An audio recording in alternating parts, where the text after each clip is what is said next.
Hey everybody, I'm Alistair Stevens. Welcome to This Week on Point North. This week on Point North, we're going to discuss A Wizard of Earthsea. We're going to discuss some more of The Lord of the Rings, and we're going to probably do some video game streaming. I know I've been promising that a lot over the course of the last few weeks, but this week it will happen somehow, some way, sometime.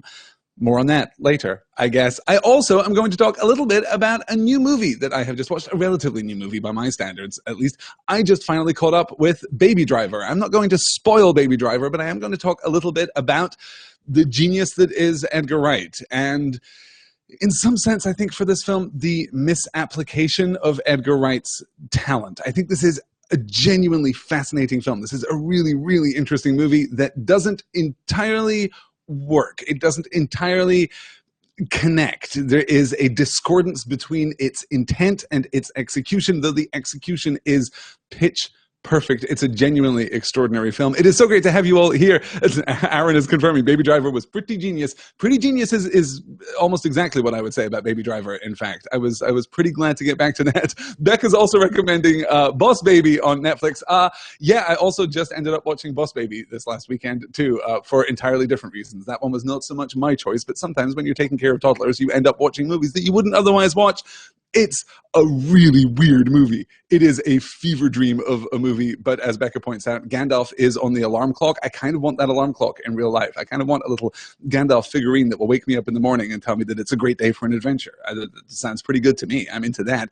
Becca is here, and Aaron is here, and Angela is here, and Karen is here, and I think I saw Alexis earlier. Oh, Alexis is missing the beginning, but she'll be back. That's good. That's good. You know, it's a loosey-goosey kind of casual hangout thing here for a Monday morning as we talk about the week to come. Let's do that first. Let's take care of the business, then we can talk a little about Baby Driver. This week is going to be an interesting week. This week we're doing all of our shows in the afternoon, including catching up with the Point North Book Club after a really weird afternoon on Friday, a really weird evening, I should say, on Friday last week. But we're going to begin this week on Tuesday, December the 5th at 3 o'clock Eastern with Dear Mr. Potter 34, The Name of the Dragon, in which we continue our discussion of A Wizard of Earthsea. This week we're looking at chapters 5 and 6, in which Ged will depart wizard school and really begin his wizarding career. And we will see the consequence of the rash actions that he took back in his time at Roke. We're also going to, of course, catch up with what we failed to cover last week. But on Thursday, we have a brand new episode of There and Back Again, which I start with a clean slate, which is kind of a wonderful thing. We only have 2 more sessions in our discussion of Book 3 of The Two Towers, the first half of The Two Towers. This week, Chapter 8, The Road to Isengard. And then next week, we're going to do both Chapters 9 and 10 to finish up The Two Towers and get us ready for I was going to say a short break over Christmas, but really it's just the 1 week that I'm taking off over Christmas, and there will be other content from Point North Media that week to tide over the holidays for you. So that's on Thursday at 3 p.m. Eastern. There and Back Again 43, The Meeting of Dear Friends, which is one of my favorite scenes in the entire book, actually, when we are reunited with Merry and Pippin, and there is a certain amount of back and forth, a certain amount of casual teasing there, and Theoden observes that, well, clearly we are witnessing the meeting of dear friends, because only dear friends can be such, absolute jerks to each other. It's pretty adorable. Then on Friday at 3 p.m. Eastern, the Point North Book Club, we're going to continue what we should have done last week, I guess, and look at the second part of Murder on the Orient Express. That actually works out pretty nicely because I had a dead week right before the holiday break.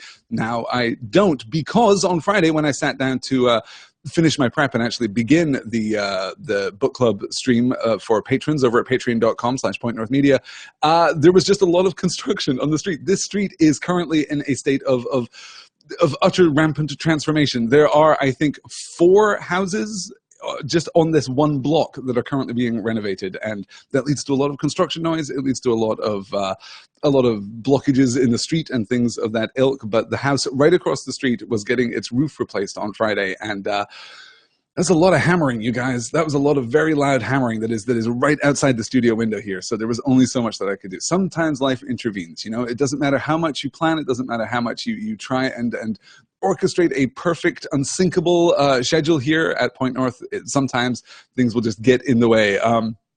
Let me see here. As I'm scrolling back up through the chat. Oh, Aaron says that he caught up on the Excelsior Infinity War teaser. Pretty exciting. Anyone else think Nat is going undercover as Bobby Morse because it's not effective being a spy that everyone knows?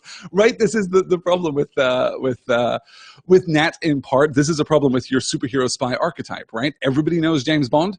then James Bond is really bad at being a spy, it turns out. Like, you should be able to go undercover. You should be able to engage in, what is it called? Espionage, right? You should be able to be covert as a super spy. But of course, that's less interesting as a protagonist, or when you're in a protagonistic role, even in a subplot. But yes, I like the idea very much that Nat is just cosplaying as Bobby Morse in this. Maybe we'll just open up Infinity War, but to frame this, I suppose. If you've seen the Infinity War trailer, you will note that Black Widow is currently dressed not in her usual Black Widow outfit, but she is dressed as though she is Bobby Morse from Marvel's Agents of S.H.I.E.L.D., the Mockingbird character in the MCU universe. So it's a really interesting choice. I'm so excited for that. I'm so excited. We had a really fun conversation that lasted about a half hour on Friday evening. So that episode is now available at commonroomradio.com. We also have a much longer discussion due today, which is going to be released this afternoon, in fact, in which we discuss the entire first volume of Brian K. Vaughan's Runaways series,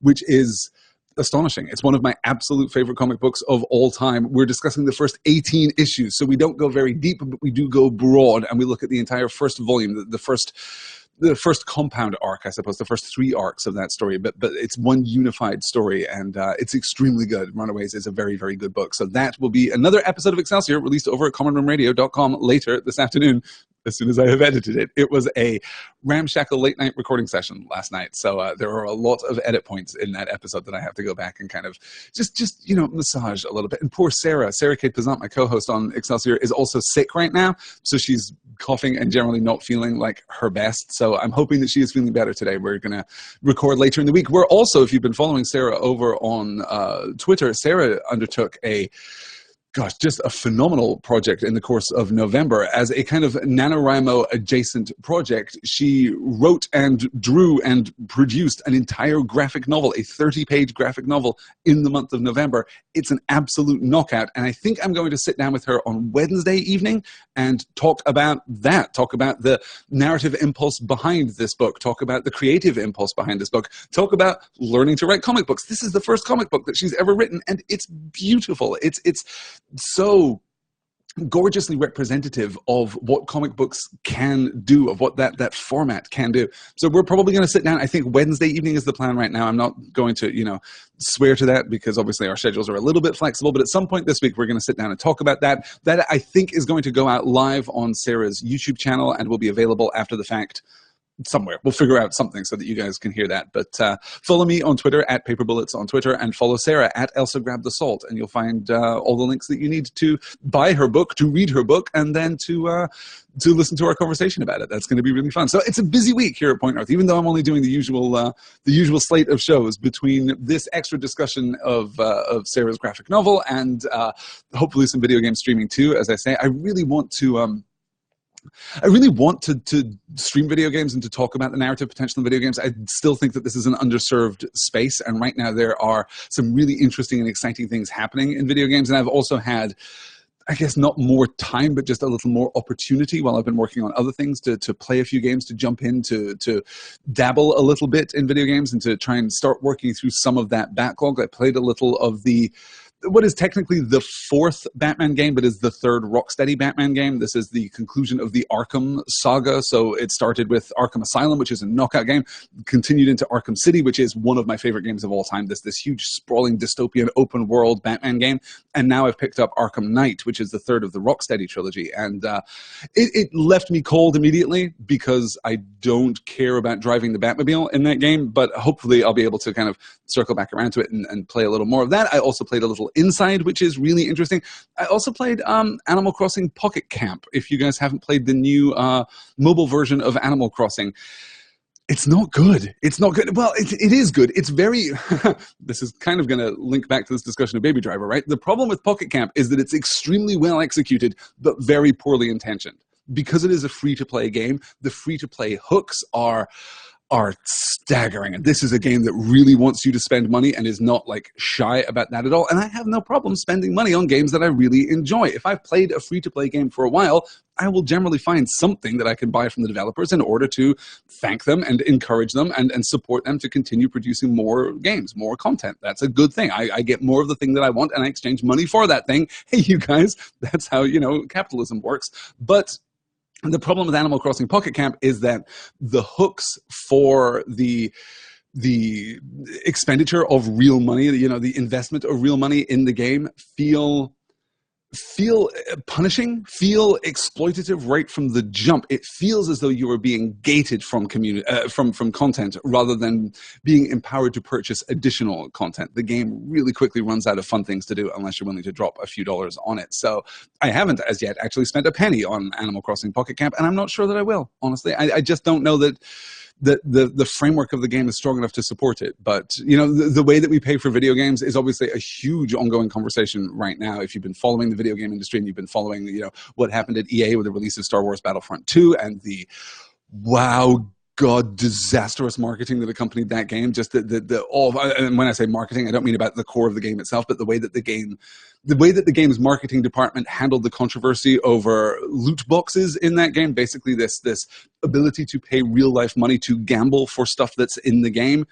It's not great. It's not a great scene, you guys. And Star Wars Battlefront 2 has taken some hits for that. And to the degree, in fact, that I believe they have just turned off all their microtransactions. They have turned off the ability to pay real money for that game at this point, which is really, really weird. Jin Fizz says there was a great article on Kotaku, I think, about how microtransactions poison the well. Yeah, if you're interested in this stuff, Kotaku right now is doing really great journalism in this space. And I would also recommend Waypoint from Vice. As I've said before on this podcast and on many podcasts, I think that Austin Walker, who is currently EIC over at Waypoint, is possibly the best mind in the video game space right now. He's enormously insightful, enormously humane, very witty and very dry, to a very entertaining writer and podcaster about video games. So there's a lot of interesting kind of discourse in this space, and it kind of I suppose we were having a conversation last night while we were recording the Runaways episode of Excelsior, in which we observed that the problem with 2017 is not that it is a dumpster fire.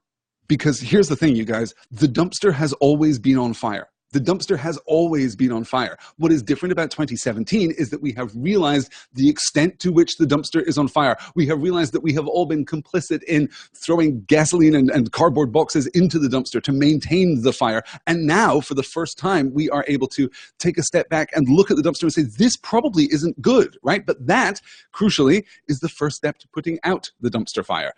And I think that there's a huge and provocative and progressive discourse that is spreading throughout the critical response community, the kind of academic or pseudo-academic critical response community on the internet about video games and novels and movies. You know, all of the discussion about superhero movies in the last year in particular, all of the discussions about movie trailers in the last year, about movie marketing in the last year. These are not new problems. They feel like they're new problems because they're now at the heart of the discourse. They are being discussed everywhere you turn, and it can feel exhausting. But none of these problems are new problems. They're all just revealed problems. And that's always going to be positive. It's always a good thing. You know, it feels terrible when you hear about, gosh, I don't know. I haven't looked at the news this morning, you guys. I've had a busy morning, so I haven't had time to see what new controversy there is, what new person has been revealed to be absolutely odious and terrible. I guess the last one that I heard about was Garrison Keillor, which, if you've heard me talk about my affection for Garrison Keillor's short story work in particular, was, you know, kind of a blow. But not that much of a blow, you guys, because we've got his work. He produced his work, and his presence in the industry denied us the work of people who are equally talented and people who are much more desperately underrepresented in that space. So it is tough. It can be personally difficult. It can be personally depressing. It can be personally exhausting. But all of this, I think it's good. I think it's positive. I think that we are giving the disinfectant of sunlight to many of these issues, which, as I say, were not problems in 2016 or 2015 or 1990 or 1970. You know, these have always been problems. Now we're just recognizing them. Now we're realizing them, and that is the first step toward healing. Does that sound too Pollyannish? Does that sound too optimistic for a Monday morning? Hey, you know what? Monday has no control over me. I don't care. Let's move back to the chat here. Becca says, thank you for finding a positive spin on the dumpster fire, Alistair. Yeah, I mean, that's basically what I do, right? That is my whole raison d'etre, because if not for the positive spin on the dumpster fire, then you're just left with a dumpster fire. You know, at the very least, find a dumpster fire and cook s'mores, I suppose. Cook marshmallows on that dumpster fire. Yeah. Let me see. Alexa says, this is unrelated, but I absolutely love the Crowdcast app. I can leave it and it will keep streaming. That's great. I'm so glad. There have been, I don't know how transparent this has been to you guys. I don't know how noticeable this has been to you guys, but there have been maybe 3 or 4 pretty major updates to Crowdcast since I started working with Crowdcast 2 months ago, something like that, 2.5 months ago now, and they are continually revising the platform, which I really like. The biggest difference for me is the immediacy of engagement, the fact that there isn't this 60-second lag. On Friday night, I was a part of the November 2017 Common Room Live broadcast on YouTube, which was a really great show. It was a ton of fun to do, and I know that many of you were there, and it was lovely, and it was great to hang out with everyone, as it always is. But wow, going back to YouTube and realizing, oh no, this doesn't work the same way as Crowdcast. I can talk now, but it's going to be a minute before you hear me. It's going to be a minute before you can respond, and that the way that fractures and fragments conversation, I'm less into that. I kind of like having this immediate rapport with you all and being able to ask questions, which is pretty great. Let me see. Jenna says, I feel like I used to be an optimist. It's my natural state, but the world has been smacking it out of me, especially recently. Yeah, it does that. It's tough. I think that, I mean, this is the whole, aphorism about cynicism, right? If you're cynical, then at least you're never disappointed. I don't think that's the way to live. I don't think that that's, I don't think that hiding from disappointment is in any way, a responsible approach to life or a positive and healthy response to life. For me personally, I'm naturally optimistic, but I also think that disappointment is a really kind of difficult concept. It's a difficult emotional landscape for us to engage with. Disappointment can be as acute as grief, as lasting as regret. Disappointment can be a terrible thing. It can be a riotously destructive emotional thing. It can be an emotionally crippling thing for some people. Disappointment is very hard, and yet disappointment doesn't get the respect, I think, that it is due as a human emotion. Oh, you're disappointed? Suck it up, buttercup. You're an adult now. Get used to the world disappointing you. I've never been able to completely reconcile that. Disappointment can be very sharp. Disappointment can run very deep. It's one of my, obviously one of my least favorite emotions, but I would almost rather deal with a crisis, deal with something that is like an emergency state, than I would deal with something that is completely outside of my control, something over which I have no authority and no agency, but yet disappoints me. That's really tough. And 2017, 2016, I guess, have been years of disappointments. And the hardest thing is that we have very little power to engage with most of this. We have very little ability to, or it feels as though, let me put it that way, it feels as though we have very little power to affect real change, to alter the flow of events. And I'm just not sure that that's true. If nothing else, be a light in the darkness, right? If nothing else, there is a value to the spreading of joy and enthusiasm and positivity, and the undaunted spreading of joy and positivity and enthusiasm. And that doesn't mean that you have to do it 24 hours a day, 7 days a week. It means that you can do it when you've got it, right? You can, if you're feeling good, share some of that goodness with the world around you. That really is all that it takes. I mentioned in the Excelsior minisode for the Infinity War trailer that's one of the consequences of that Infinity War trailer being released on, I think, Wednesday morning, was that Marvel managed to fix Twitter for a few hours. For a couple of hours, my Twitter stream was just full of positivity and enthusiasm and shrieking and all caps and exclamation points and GIFs and wonderful things like that. And that feels like that's what Twitter should be for, I guess, more than, what Twitter is so often for. As the Lady Gordon says in the Crowdcast chat, wands up. Hashtag wands up 2017, you guys, and hashtag wands up 2018 too. Karen says, Tolkien is strangely consoling in these times, and so is Point North. Well, I'm thrilled that Point North can give you some consolation and give you some comfort at this time. That is a wonderful thing to hear, truly and genuinely. But I completely agree with you about Tolkien too. I was just... I think I mentioned this, in fact, in the CRR live show on Friday, so this is going to be a repeat comment for some of you, but I was just reading through some of J.R.R. Tolkien's letters, and in a letter to his son, I believe this is when Christopher was serving with the Royal Air Force in South Africa during the Second World War. He wrote a letter talking about evil, talking about the malign influence on humanity, why it is that evil happens. And he said that evil is innately self-destructive, that evil, no matter its depredations, no matter its cruelty, all that evil can ultimately do is prepare the ground for good, is prepare the ground for virtue, that evil inevitably falters and fails, and that good rises up after it. And I know that it doesn't always feel like that. I know that the world is too dark a place to cling to that idea all the time, but I also believe that it's true. And engaging with stories that are optimistic in that way, engaging with stories that recognize the virtue of simplicity and of humility and of, in a sense, powerlessness, I suppose. Engaging with those stories, engaging with the work of J.R.R. Tolkien in particular, is enormously restorative to me. He accomplishes all of the goals that he sets out to accomplish in his excellent essay on fairy stories. You know, you get that consolation, this narrative idea that in fact the world is just. In fact, there is goodness. In fact, there is hope. Stories can communicate that, which is why stories are so important. This is not escapist, right? This is not, or at least it is escapist. It is escapist in the sense that, you know, as Tolkien says on fairy stories, why should the prisoner be condemned to think only of walls and bars? Why shouldn't the prisoner, the person who is trapped in the mortal realm, in the real mundane world, in his or her life, why should the prisoner be condemned to only think of those things? Where is the moral virtue there? Where is the moral impulse there at all? There's nothing wrong with thinking about things that lie beyond your realm of experience. But escapism has gained this negative connotation in the 20th century because escapism connects with a kind of disenfranchisement, like a kind of voluntary disenfranchisement. You know, you unplug from society, you withdraw from society and engage in escapism instead. And I think that there is a way of doing both. I think that those two impulses kind of speak rather beautifully to each other. Let me see.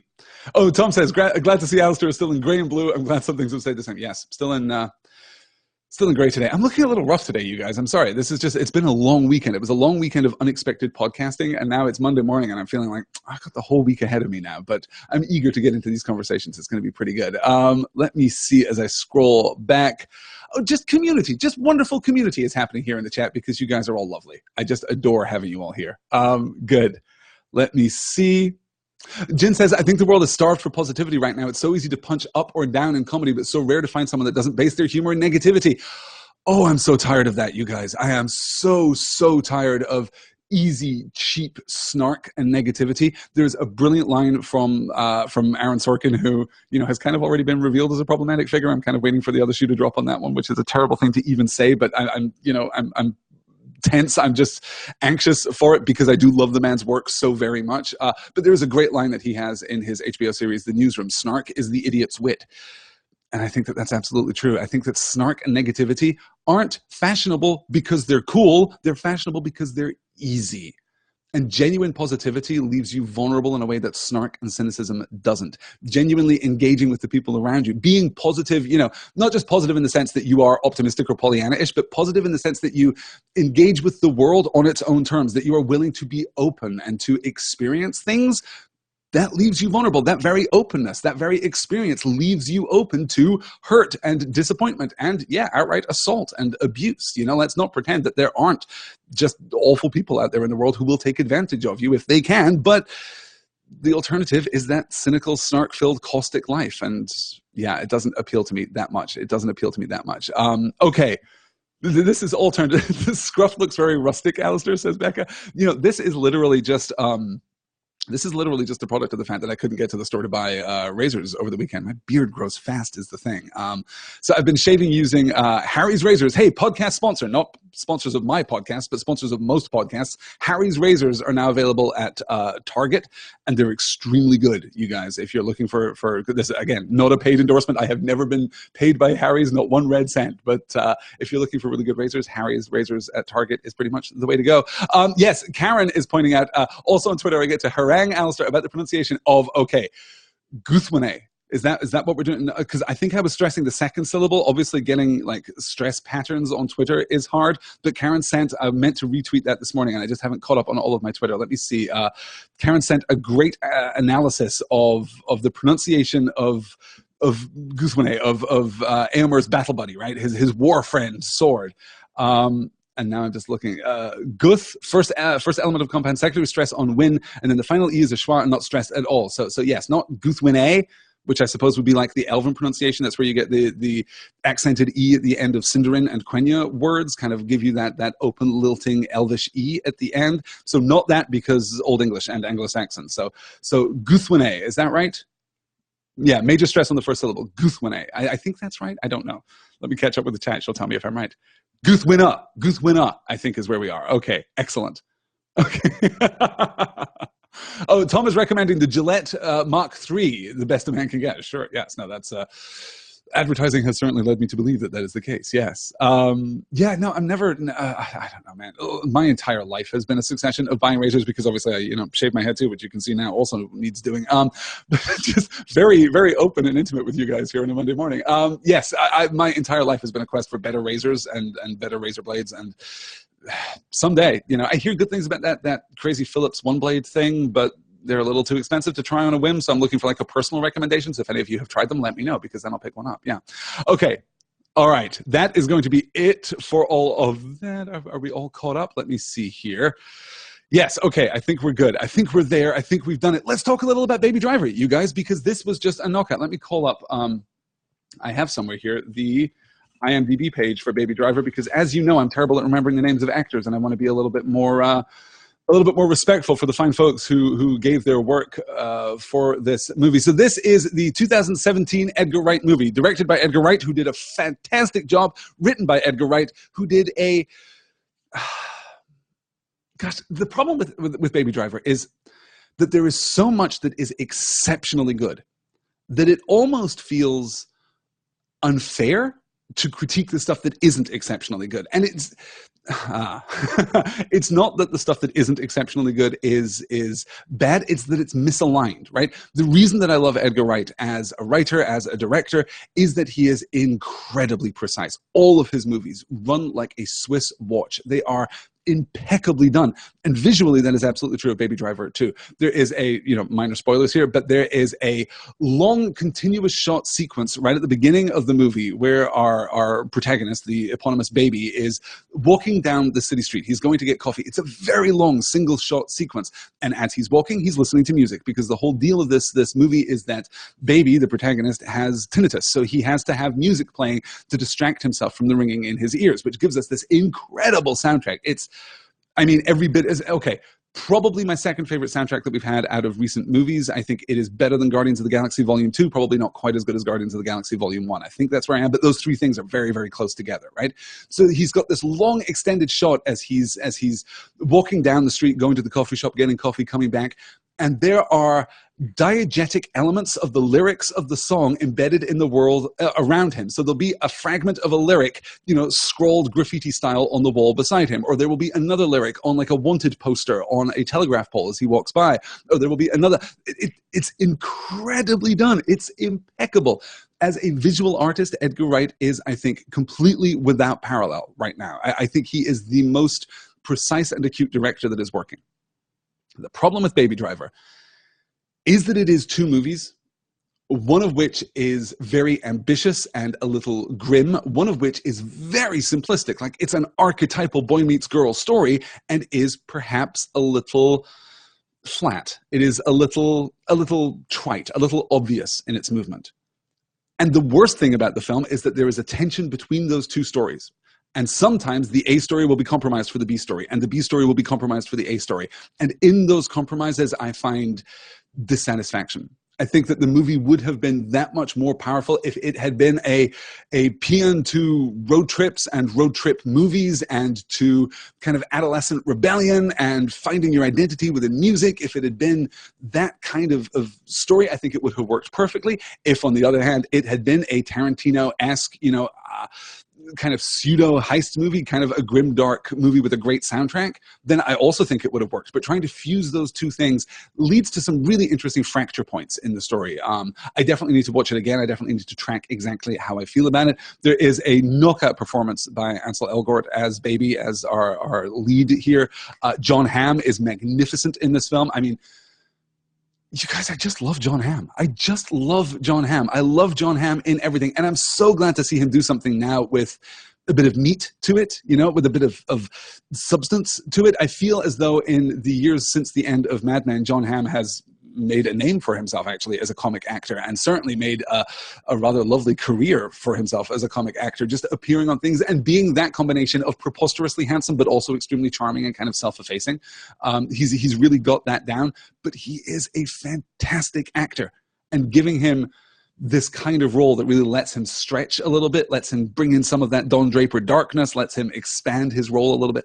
I'm very glad to see that. I want to see a lot more there. Jamie Foxx is super terrifying, says Sosa Sundare in the chat. Jamie Foxx is magnificent. He is mesmerizing when he is on screen. Just absolutely compelling. He's so good. Yeah. Jen asks, Jon Hamm, perfect human or the most perfect human?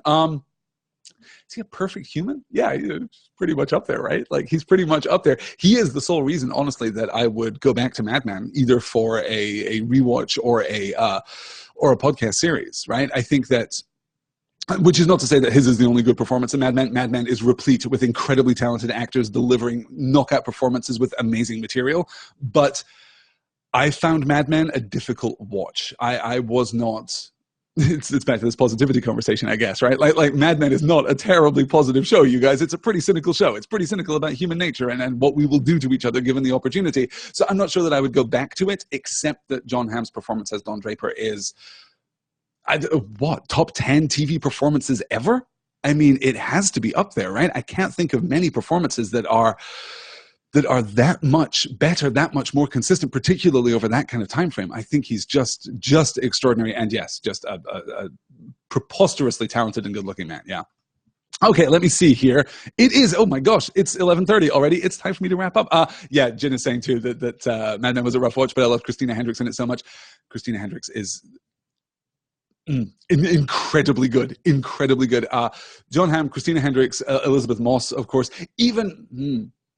Even January Jones. I am a January Jones defender in Mad Men. I think a lot of people did not like her performance, but I think there was much more going on with her performance than is immediately apparent. John Slattery is, of course, brilliant at every opportunity. Vincent Kartheiser is awful. Like, he is so odious to watch. Pete Campbell is the worst character I have ever seen on TV, but that is completely deliberate, and Vincent Kartheiser delivers a beautifully odious, studied performance. It's a really great show, you guys. If you haven't seen Mad Men, I would elevate Mad Men above... I mean, I think if you're talking about like the real prestige dramas of the last decade or so, I would elevate Mad Men above The Sopranos. I would put it above Breaking Bad. I would put it above like most prestige TV. I think Mad Men is pretty much where it is at. I think it's a knockout, and also, of course, just visually stunning. All right. That, I think, is going to... Number 2 to Black Sails, says the Lady Gordon. Yes, of course, right? We definitely deserve that. Actually, Black Sails might be the show I have to turn to find a better or if not a better, then an equivalent performance to Jon Hamm as Don Draper, right? Toby Stephens as Flint, I think, is way up there. I think most of the other characters in Black Sails actually get to change in a way that Don Draper doesn't. Like, one of the things that I'm looking at is how much depth you can get from a single perspective on a character, because we get pretty much a single perspective on Don Draper throughout the entire run of Mad Men. He doesn't really... He'll cycle, but he doesn't really transform that much. So we don't get that from, say, Luke Arnold as Silver in Black Sails, because he changes just so fundamentally through the course of the show. Or even Jack Rackham. Possibly. But certainly Toby Stephens as Flint is, again, one of those prestige drama performances that is all-time great. All right, let's wrap that up there. So I recommend Baby Driver. You guys recommend it. Go see it. Go watch it. I think if I watch it again, and I find those points of conflict to be as interesting as I did the first time around, then I think we'll do a one-shot on it probably before the end of the year. But go watch anything directed by Edgar Wright, you guys. He's just impossibly good. All right, let's wrap this up. Alexis says, most of the conversation today is totally going over my head. It's probably my fault for being so young. Hey, Alexis, wait a couple of years and then go watch Mad Men. It's really good.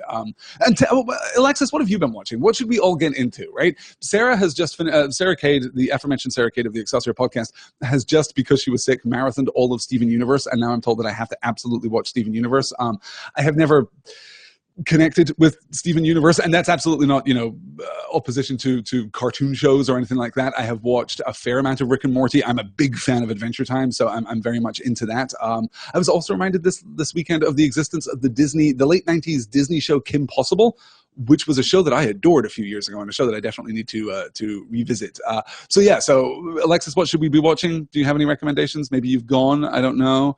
Aaron says, yes, you have to watch Steven Universe. The long story arc for Steven Universe is amazing. That is what I've heard, right? That is what everyone has said to me, is that the first season, it's kind of flat, it's kind of middling. I think I've watched the first half of the first season already and wasn't really locked into it, but I'm certainly looking forward to returning to it as soon as I get some time.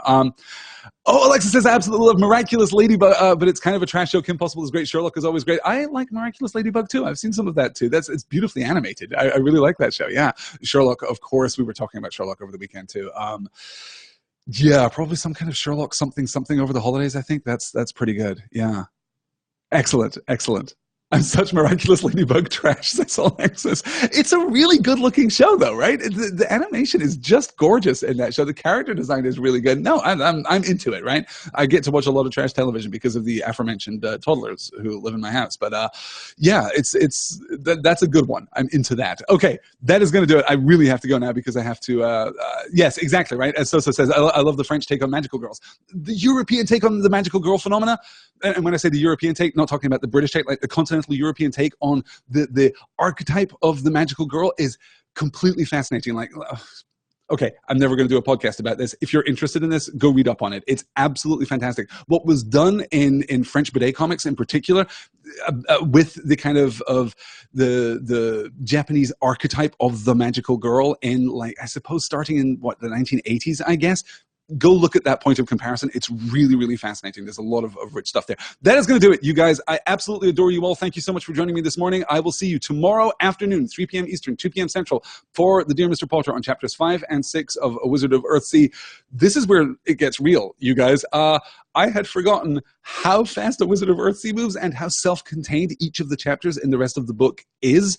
But we get two absolutely knockout chapters, both of which kind of function like a fairy tale on their own terms, right? You could almost separate out these chapters and have them work as short stories, which is a really interesting idea. Ursula Le Guin, preposterously focused and precise writer. So I'm really looking forward to talking about that. And then, of course, on Thursday, the road to Isengard. We move toward the conclusion of Book 3 of The Lord of the Rings. I can't wait for that discussion. Have a great week, you guys. Try and spread some positivity. Wands up. And I will talk to you all again very soon. Until then, take care. Bye.